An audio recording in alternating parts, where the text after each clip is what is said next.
Hi hello, എല്ലാവരും സേഫായിട്ട് സന്തോഷമായിട്ടും വിഷു ആഘോഷിക്കുന്നു വിചാരിക്കുന്നു. നമ്മുടെ സർവീസിലുള്ള ലാസ്റ്റ് വിഷു ആഘോഷിക്കുന്ന 2 പേര് ഇന്ന് എൻ്റെ കൂടെ ഡ്യൂട്ടിയിലുണ്ട്. അപ്പോൾ അവർക്ക് സർപ്രൈസ് ആയിട്ട് ഒരു വിഷു കൈനീട്ടം കൊടുക്കാമെന്ന് വിചാരിക്കുന്നുണ്ട്. അവരുടെ റിയാക്ഷൻ എന്താണെന്ന് നോക്കാം. ഓക്കെ, എത്തേട്ടെന്ന് റെഡി? ഒന്നുമില്ലപ്പാ. എന്നാ പുതിയ റീലുണ്ടാ? അല്ല, നിങ്ങളെ സർവീസിലെ ലാസ്റ്റ് വിഷു അല്ലേ? ആ, അപ്പം ഞാൻ ചെറിയൊരു കൈനീട്ടം തരാൻ വേണ്ടി വന്നേ.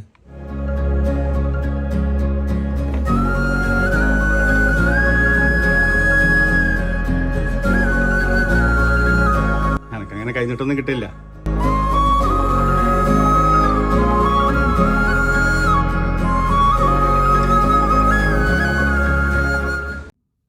അപ്പൊ നിങ്ങളുടെ സർവീസിലെ ലാസ്റ്റ് വിഷു അല്ലേ? ഒരു എന്റെ വക ചെറിയൊരു കൈനീട്ടം. ഹാപ്പി അല്ലേ? സന്തോഷം. അപ്പൊ എല്ലാവർക്കും ഹാപ്പി വിഷു. ഹാപ്പി വിഷു.